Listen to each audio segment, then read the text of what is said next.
Sanjeev Bhasin and Sampath Reddy, two market watchers, are also with us here, joining in the discussion.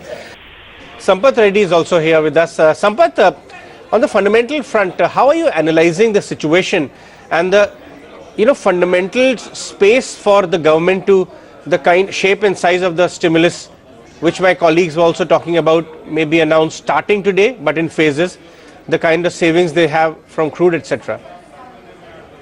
The stimulus package so far has not been nothing great, but at this point of time, the way the share prices have reacted overall across the board, they're way below the intrinsic values. It is possible that because of this lockdown and shutdown, for the next couple of quarter, earnings could be a complete washout. That's possible, but the share prices are not a function of just a mere near-term, 2-quarter, 3-quarter earnings.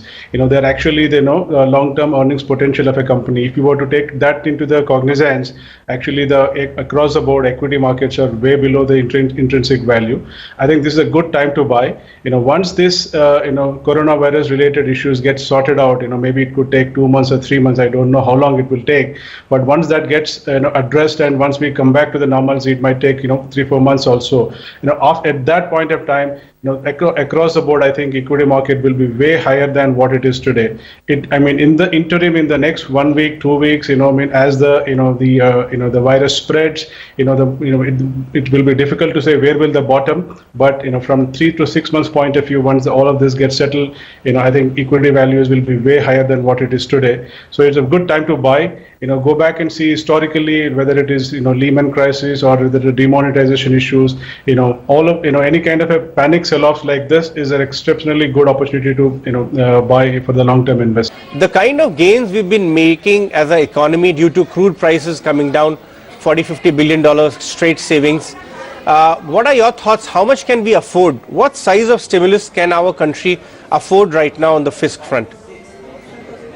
At this time, it's not about the ability to absorb the fiscal, burden. That's not the real impact. That's not the real issue. I think, we are, facing with quite a challenging times. At this point of time, you should not look at just the mere ability to, absorb the fiscal deficit. I think, about 20-30 billion dollars kind of a stimulus is needed minimum, and we have to see how the situation further aggravates. Based on that, we need to take a call. And also on the monetary front as well, there has to be a lot more things to to come forward. But you were also talking about scope for rate cuts.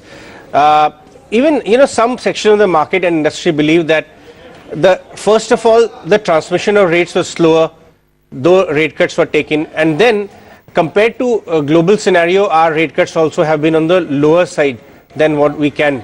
How much scope of further rate cuts do you see in next 12 months by RBI?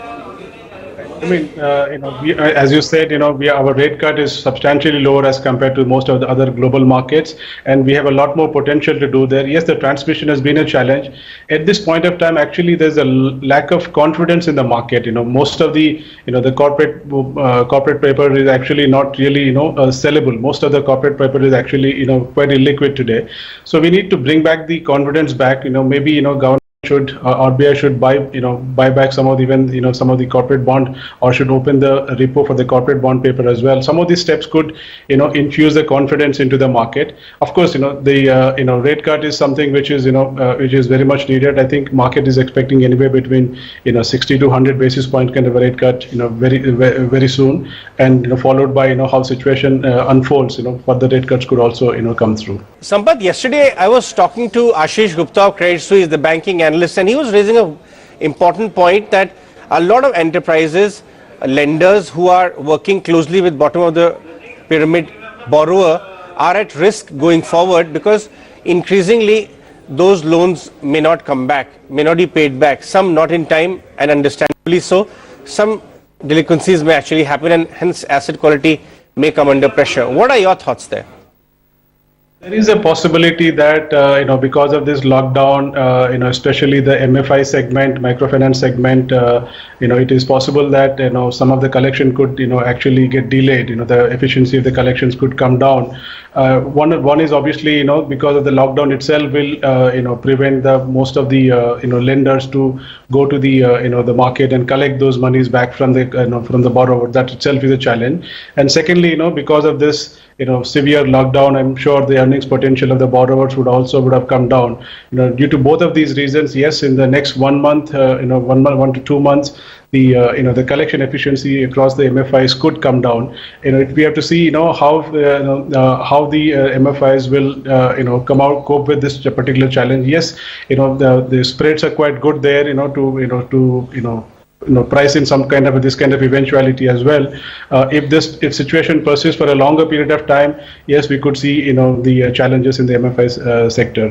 That's why we have to see. We are waiting for even what will be the financial package going to be for some of these kind of lenders. If there is going to be a sort of a forbearance on these things, it could help smoothen the